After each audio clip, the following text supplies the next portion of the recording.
teman-teman sobat pintar semuanya. Hari ini agak beda ya, karena ini edisi khusus di mana kita akan ngobrol tentang Berbinar Here's to You. Berbinar Here's to You ini apa gitu kan? Berbinar Here's to You itu ada produk terbaru dari divisi sosmednya Berbinar, yang itu dari divisi TikTok. Dan kami punya live TikTok yang akhirnya kami namain dengan nama Berarti atau Berbinar Here's to You. Nah, di sini kita lebih luas ngebahasnya, nggak cuma tentang ngebahas tentang topik yang memang lagi pengen dibahas sama si psikolognya. Kalau di sini kan psikolognya aku nih, Dani Sanja Arvensia, SPSI MPSI psikolog. Di sini saya Dani yang akan nemenin kalian semua buat ngebahas tentang psikologi, tentang apapun itu. Tapi memang lebih enak lagi kalau kita akan ngebahasnya itu sambil kalian komen di bawah gitu ya, supaya aku bisa ikutan bantu kalian. Misalnya kalian bingung tentang apa, itu bisa kita ngobrol, discuss aja gitu, diskusi aja kira-kira apa yang bisa bantu buat kalian jadi lebih baik lagi. Karena apa? Karena Berbinar selalu ada buat kamu gitu. Nah, kali ini mungkin saya juga mau jelasin kalau beberapa episode yang sebelumnya kita banyak ngebahas tentang psikologi itu apa gitu, kemudian bedanya psikolog sama psikiater itu gimana, terus kemudian kalau kita ke psikolog itu rasanya layanannya kayak dokter apa enggak ya, kayak gitu. Atau kemudian juga yang kemarin sempat juga bahas di episode sebelumnya itu tentang kuliah psikologi itu kayak gimana, beda nggak ya sama kayak kuliah pada umumnya, kayak gitu.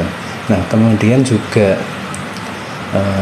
bahas juga tentang tugas akhirnya anak-anak psikologi S1 itu kayak gimana, dan kurikulum terbaru sesuai undang-undang pendidikan dan layanan psikologi itu kayak gimana sih kalau di anak-anak psikologi zaman sekarang. Itu mungkin biar teman-teman kebayang buat kalian yang mau masuk psikologi atau mau mulai ngambil psikologi S1 atau mau nerusin ke profesi psikolog, supaya ada gambaran kayak gitu.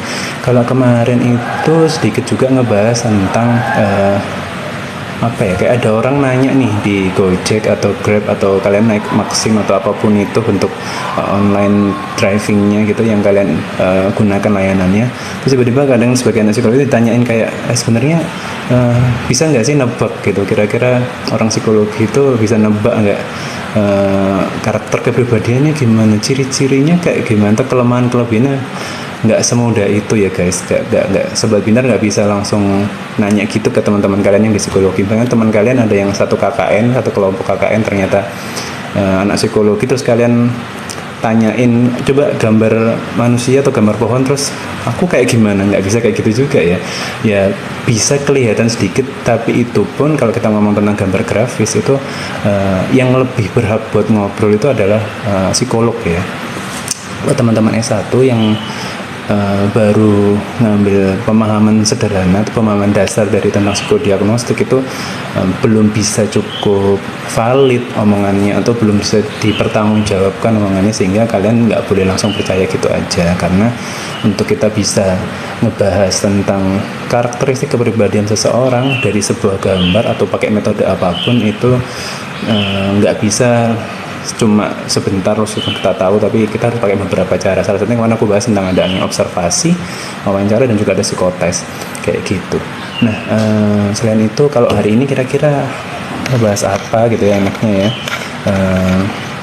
Kalau nggak salah kemarin tuh sempat ada yang tanya tentang cara kita itu ngebantu teman kita yang lagi insecure. Nah, itu kan kayaknya lagi hits banget buat teman-teman semuanya yang masih muda, atau mungkin buat teman-teman yang sudah cukup berpengalaman di dunia kerja. Itu juga sesuatu yang jadi obstacle banget ya buat kita, kayak gimana cara ngilangin rasa insecure itu. Kak, kemarin aku ngajarinnya kan jangan lupa buat kita itu identifikasi dulu nih, ini tuh masalahnya kayak gimana gitu. Kemudian kalau memang ini masalahnya itu adalah di diri kita, maka ya kita perlu fokusnya ke sana. Tapi kalau ternyata kita juga harus legowo kalau permasalahannya bukan dari diri kita sendiri. Kadang-kadang kan kita menjadi insecure itu akibat dari orang lain. Jadi perlu dicek dulu penyebab utamanya di mana. Terus kemudian jangan lupa untuk kalau kemarin ada Mbak Talita itu pingin supaya dengan temannya itu ngerasa dirinya itu berharga, jadinya supaya dari situ rasa insecure-nya makin bisa berkurang kayak gitu. Nah, boleh kayak gitu, tapi jangan lupa kalau kita mau ngasih konsultasi teman kita lagi curhat sama kita, terus kemudian teman kita itu minta masukan, jadi kita juga harus punya perspektif teman kita juga, karena apa yang dialami teman kita itu belum tentu sama seperti yang di dalam perspektif kita gitu kan. Maksudnya kita nggak boleh ngejudge teman kita dengan perspektif kita sendiri, karena yang ngalamin itu teman kita bukan kita cuma ngelihat dari sudut pandang kita, nggak ngejalanin langsung permasalahannya kayak gimana kayak gitu. Nah, mungkin daripada kita ngebahas yang sudah lalu, kita akan membahas yang mungkin kalian mau tanya-tanya apa gitu, boleh banget sih. Buat kalian yang ngerasa ada yang mau ditanyain, boleh banget, karena kalau kalian pakai layanan konsultasi di Berbinar, kan Berbinar ada beberapa produk, kayak salah satunya konseling gitu ya, kan bisa sama konseling sama konselor sebaya atau sama psikolog. Karena pasti di Berbinar baik itu konselor sebaya maupun psikolognya terjamin ya kualitasnya gitu. Kenapa? Karena kalau konselor sebaya sudah dilatih sama para psikolog, dan kalau psikolog pasti juga kita cari psikolog yang sertifikat atau surat izin prakteknya masih aktif. Jadi nggak akan kecewa deh buat teman-teman yang mau pakai layanannya Berbinar gitu. Nah, terus misalkan, tapi kan itu kan profesionalnya, tapi kalau di kehidupan sehari-hari bisa jadi kan kita bisa curhat sama siapapun, yang itu mungkin kita lebih nyaman sama mereka. Nah, tapi juga kita bisa jadi yang malah dijadikan tempat curhat. Nah, kalau kayak gitu, maka jangan lupa buat kita belajar untuk melihat perspektif masalah itu dari segala perspektif, bukan cuma dari yang apa yang menurut kita sebagai teman yang dengerin itu adalah yang benar, tapi juga pengen tahu sebenarnya teman kita yang curhat yang lagi punya masalah itu kayak gimana sih pikirannya, atau maunya dia gimana, pendapat dia tentang baik dan buruk itu kayak gimana. Jadi perlu banget buat kita itu tahu dulu mereka itu kayak gimana maunya. Kamu tuh mau curhat tentang apa? Misalnya dia cerita banyak permasalahan, yang permasalahannya itu mungkin bisa 3 atau sampai 5 atau lebih gitu ya, dan kamu harus tanya dulu, kira-kira kamu mau selesaikan yang mana dulu, karena kan kita sebagai manusia harus fokus tuh nyelesain permasalahan satu-satu. Meskipun kita ada beberapa di antara teman-teman semua sebagian itu ada yang semacam multitasking gitu kan, tapi bukan berarti terus semuanya akan bisa multitasking. Jadi memang fokus satu persatu untuk menyelesaikan sebuah permasalahan itu jauh lebih baik daripada nanti kita ngerjakannya secara bersamaan, karena fokusnya terbelah atau terpecah, akhirnya ada salah satu yang tidak optimal hasilnya, dan itu tentu akan merugikan kita juga gitu kan. Merugikan gimana gitu, karena pasti kalau tidak optimal nanti kita juga bakal kecewa. Kalau sudah kita kecewa, nanti ujungnya juga bakal bikin nambah insecure lagi. Yang kayak kemarin aku bilang, itu mirip kayak gelas gitu kan. Kalau insecure-nya, kalau gelas itu 100 ml, insecure-nya 20 ml, kemudian 5 atau 6 kali insecure aja itu sudah penuh gelasnya gitu kan. Akhirnya kan gelasnya meluber, airnya meluber. Nah, kalau sudah meluber itu bahaya banget, kita jadi marah-marah, bisa sampai ke nyakitin diri sendiri, sampai ke yang nyakitin orang lain juga kayak gitu. Nah, itu yang nggak pingin banget kan, pasti kalian semua juga nggak pingin banget bisa kayak sampai di level seperti itu. Kalau bisa sebelum sampai seperti itu sudah dicarikan solusinya gimana kayak gitu. Terus mungkin teman-teman yang gabung di sini boleh tanya sih, kayak ada nih beberapa, ada yang namanya Kak Irena, ada Kak Melin juga, ada Kak Janet, ada Kak Ruan, Leokils, ada Rere, kemudian ada Dia, Janet, Alfa, Kalyana, Karbosing Badi, dan banyak banget teman-teman sini. Boleh banget buat ikutan nimbrung ngobrol, kira-kira yang kalian mau ngobrolin hari ini tuh apa, itu boleh banget. Tapi kalau sampai sekarang belum ada, mungkin coba kita bahas sesuatu yang juga sering terjadi sama anak-anak zaman sekarang itu overthinking gitu kan. Maksudnya adalah kita kepikiran sesuatu yang sampai berlebih gitu kan, yang itu kadang malah bikin kita jadi nggak nyaman, yang kita jadi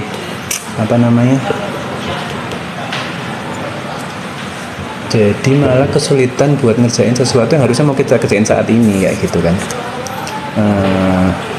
Nah, saran saya gitu kan, misalnya ketika kita berada di situasi overthinking dan itu terjadi di malam hari, maka kita perlu banget buat atasin itu segera. Ini mirip seperti situasi di mana kita mengalami insecure, di mana ketika kita insecure itu kita harus segera cari solusinya tuh, biar nggak makin lama makin banyak. Karena kalau sudah makin lama makin banyak, kita jadi bingung mau nyelesain yang mana dulu.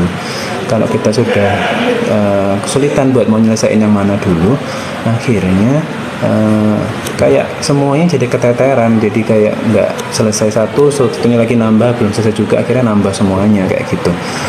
Jadi harus selesai satu-satu. Begitu juga overthinking. Sebenarnya overthinking pun itu situasi di mana kita juga permasalahan yang menumpuk, dan itu di situasi di malam hari, yang situasi malam hari itu situasinya sudah capek banget karena seharian sudah beraktivitas. Terus kemudian karena sudah capek beraktivitas juga, belum lagi sudah capek fisik, kita juga jenuh banget gitu kan. Jenuh, capek, banyak masalah belum terselesaikan, akhirnya kepikiran yang melebihi yang seharusnya, dan itu tentu akan punya dampak yang tersendiri buat diri kita kayak gitu. Nah, gimana dampaknya? Yang pasti bakal kelihatan itu karena kita overthinking di malam hari gitu kan. Jadwal tidur kita itu jadi nggak teratur gitu kan, bisa nggak teratur, bahkan bisa bikin kita nggak tiduran gitu kan, bahkan kita nggak tidur sampai pagi hari. Kalau kita nggak tidur sampai pagi hari misalkan gitu ya, itu pasti kalau kita paksakan buat beraktivitas di keesokan harinya. Nah, terus kemudian tunggu ya Mbak Ruan. Nah, kalau kita sudah paksakan itu untuk masuk kantor atau kita berkuliah di hari di mana kalau kita berkuliah atau kita kerja gitu kan, maka otomatis ketika kita harus mengawali hari itu dengan beraktivitas, itu jadinya kita nggak bisa optimal gitu loh. Kayak kita jadinya kurang fresh, gak seger, moodnya itu kayak moody banget, kayak anak zaman sekarang bilangnya kayak gampang positif, gampang negatif gitu. Jadi kayak kalau nggak sedih banget ya bahagia banget, jadi nggak teratur, nggak bisa terkontrol dengan baik. Itu bahaya bangetnya. Kenapa? Ketika kita nanti berinteraksi sama orang lain di aktivitas kita seharian di hari itu bisa jadi orang jadi nggak nyaman tuh ketika kerja sama kita. Ketika berinteraksi sama kita, mereka jadi nggak nyaman. Kerjaan-kerjaan yang sifatnya berkelompok jadi nggak bisa optimal dikerjakan, nggak sesuai target. Yang marah akhirnya kan bos kita, atau mungkin nanti akhirnya nilai-nilai kuliah kita atau kita belajar pun jadi nggak optimal gitu kan. Nah itu kalau misalkan nggak tidur sampai semalaman itu. Apalagi yang paling lebih nggak nyaman lagi itu ketika tidurnya sudah jam 1 malam terus kemudian kebangun. Jadi entah itu karena mimpi buruk atau memang tiba-tiba kebangun aja gitu. Nah itu juga nggak enak banget pasti kan. Nah makanya lebih baik ketika kita di situasi sebelum tidur itu gitu kan, kita harus punya jadwal yang jelas. Jadwal kapan kita harus istirahat, kapan kita harus tidur, kapan kita harus memejamkan mata. Udah mulai buat nggak megang handphone.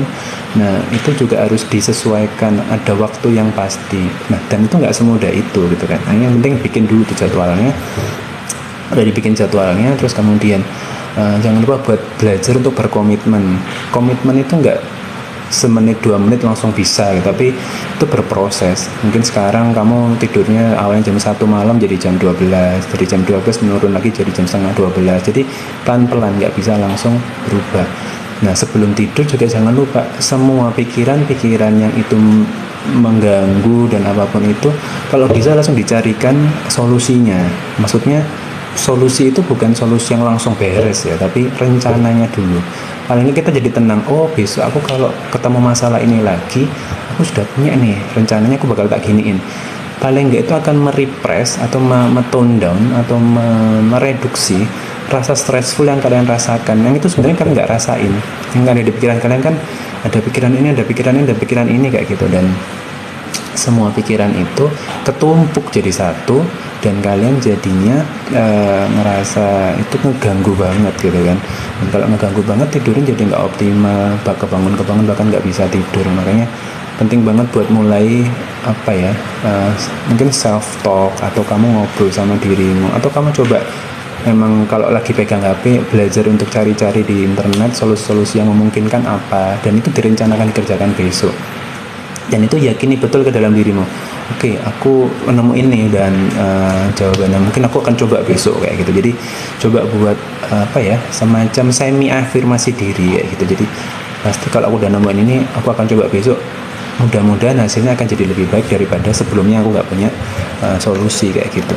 Nah terus itu sementara kayak gitu dulunya. Juga ada pertanyaan nih dari Mas atau Mbak Ruan. Thank a lot banget buat kamu sudah ngasih pertanyaannya supaya kita jadi punya bahasan pada hari ini. Mbak Ruan atau Mas Ruan, tapi aku mau ngapresiasi foto profile picture-nya itu sama. Aku juga ngefans sama Gear 5-nya Luffy gitu ya. Itu sorry out of topic, but emang keren banget Gear 5-nya dan Hito Nomi ya. Lagi viral banget. Oke, kita langsung bahas jawab pertanyaannya Mbak Ruan atau Mas Ruan. Mas, teman saya insecure tapi bikin orang lain gedek, rasanya udah nggak bisa ketolong. Itu kita gimana ya caranya supaya menghindari dia tapi dengan tidak memutus pertemanan? Teman kamu insecure sampai itu bikin orang lain kesel gitu kan, atau gedek gitu kan, rasanya udah nggak bisa ketolong lagi. Nah ini kan sudut pandang kamu sebagai orang yang di dekatnya yang itu dirugikan gitu kan. Nah tapi coba bayangkan gitu kan, posisi itu adalah di dirimu gitu kan. Nah ketika kamu berada di situasi itu dan temanmu itu berada di posisimu, nah pasti kan itu kayak situasi yang aku harusnya itu dibantu bukan malah dijauhin. Pernah nggak kebayang kayak gitu?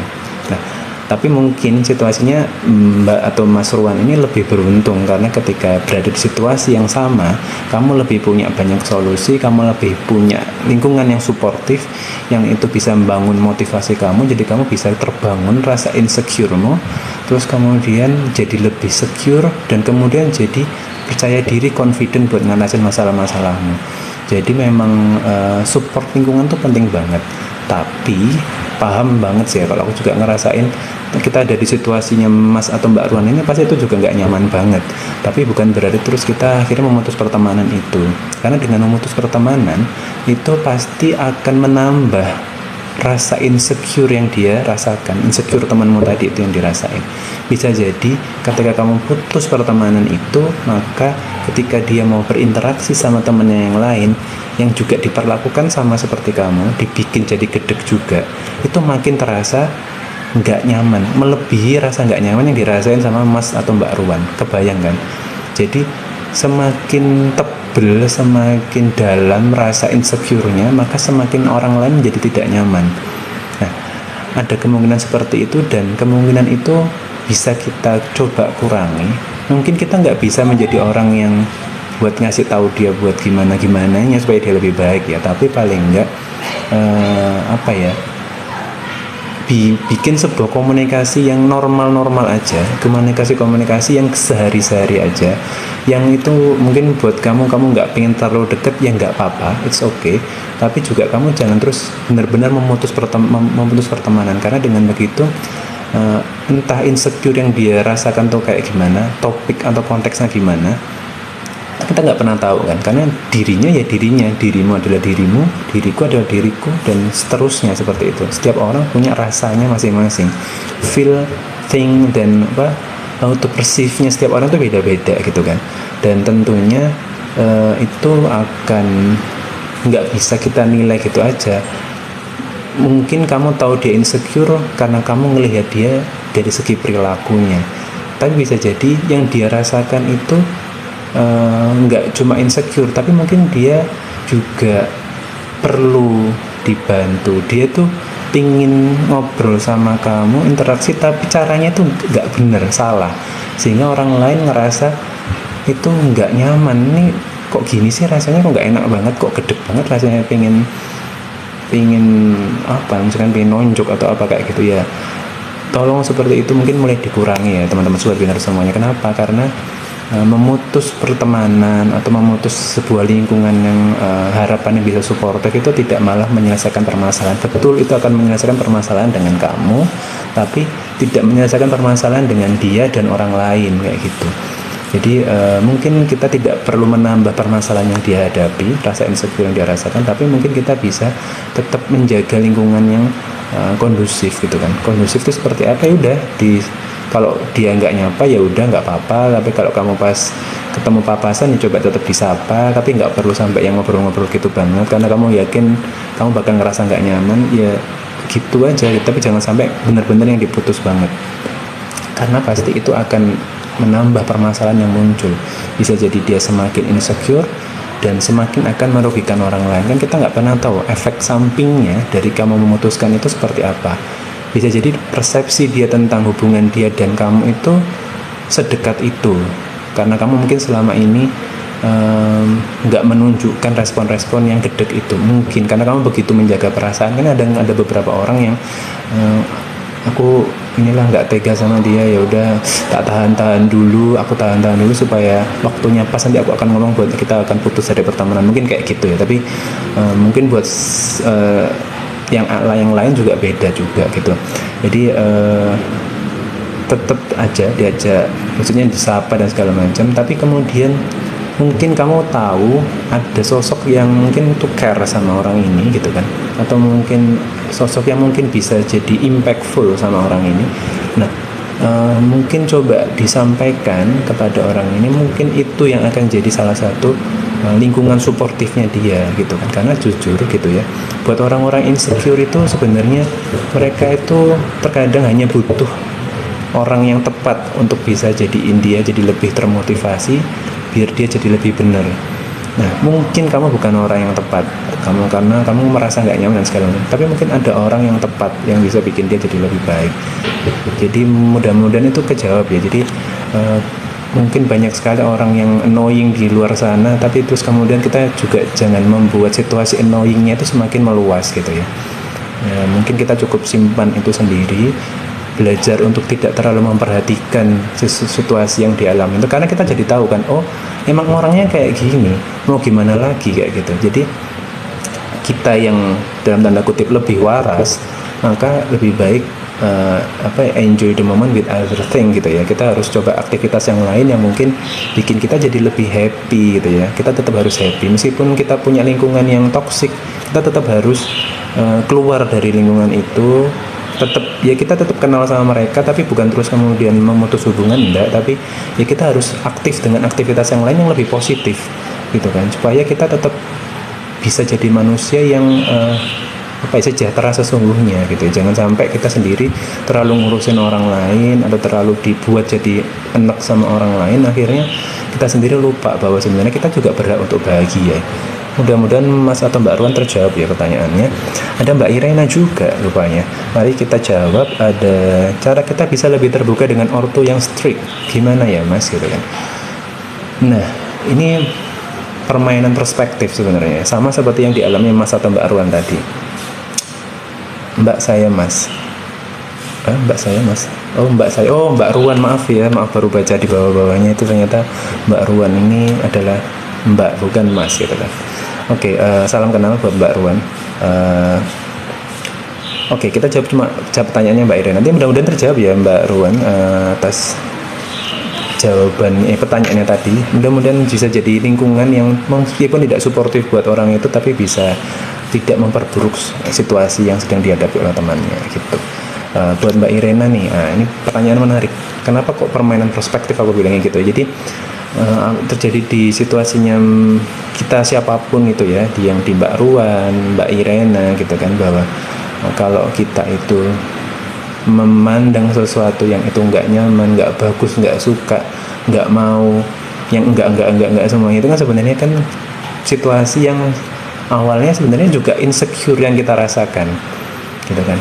Rasa gedek yang dialami oleh Mbak Ruan terhadap teman itu juga rasa insecure gitu kan, rasa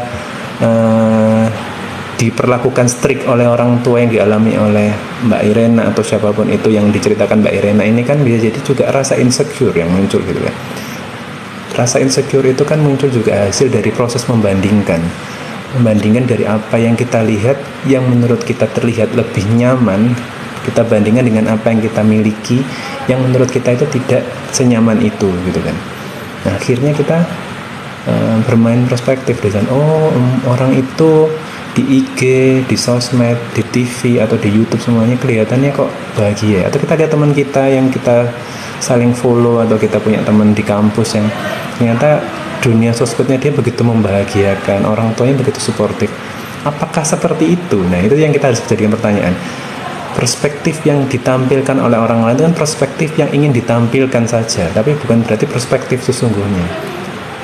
Jadi kita perlu tahu betul apakah yang ditampilkan itu adalah kejadian sesungguhnya, karena kita nggak tahu apa yang dialami oleh orang lain itu adalah sebenar-benarnya yang kita lihat gitu kan.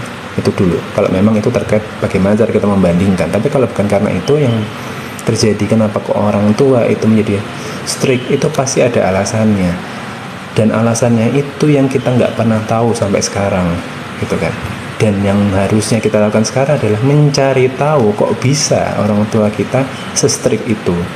Pasti ada alasannya. Setiap perilaku itu pasti ada penyebabnya.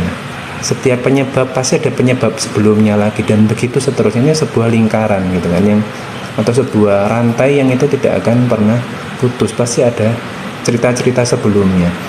Apa yang terjadi pada diri kita sekarang itu adalah proses kita itu berkembang dari usia kita setahun yang lalu, 2 tahun yang lalu, 3 tahun yang lalu, sampai sejak kita kecil dan sampai kita lahir. Yang itu yang sering di psikologi dinamakan sebagai lifespan development, bahwa lifespan development itu adalah perkembangan sepanjang hayat. Diri kita saat ini dibentuk oleh diri kita di masa kemarin, masa lalu, dan masa-masa tahun-tahun sebelumnya. Jadi kita aja seperti itu, apalagi orang tua kita yang span waktu usianya lebih jauh, lebih panjang. Dan itu artinya apa gitu kan? Karena apa ya, personal experience-nya itu berbeda, dan itu membentuk perilaku kita saat ini. Berarti kan di situ ada unsur yang 2 hal. Experience itu kan melibatkan diri kita dan diri orang lain gitu kan. Diri kita itu berarti kan kita menanggapi apa, kita mau mengatakan apa, kita mau mikir apa, kita mau berperilaku seperti apa. Dan pasti itu kita berperilaku itu kan nggak ujuk-ujuk tiba-tiba pengen berpikir gitu kan. Ada stimulus di luarnya. Berarti apa? Lingkungan sekitarnya. Ada lingkungan sekitar juga yang berpengaruh terhadap diri kita. Dan lingkungan sekitar kita itu kan banyak banget, yang itu kita mungkin sadar dan tidak sadar gitu kan. Yang sadar mungkin yang kita setiap hari temui adalah orang tua kita, kakak atau saudara kita, teman-teman kita di kantor, di kampus, kayak gitu, di sekolah.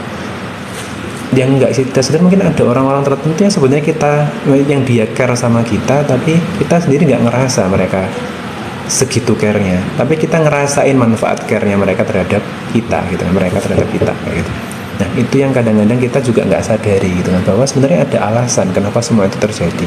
Dan orang tua yang strict bisa jadi dibentuk oleh orang tua strict sebelumnya gitu.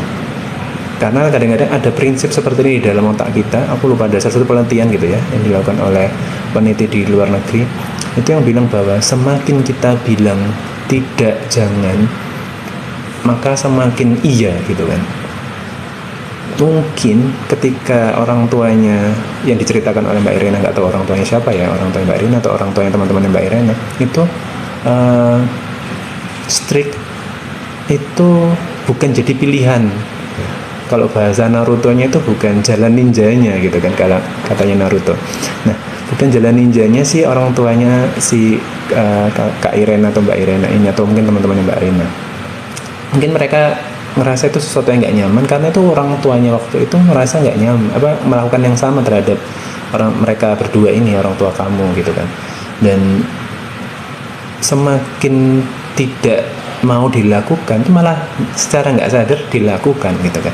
Maka kadang-kadang itu kita harus let it flow gitu kan, maksudnya bahwa kita harus menerima situasi yang terjadi di masa lalu itu, yaitu proses pembentukan diri kita yang sekarang. Sehingga apa yang harus kita lakukan sekarang itu bukannya malah membenci atau tidak menyukai yang terjadi di masa lalu, tapi kita harus belajar dari situ bahwa yang seperti itu lebih baik tidak dilakukan, tetapi malah lebih harusnya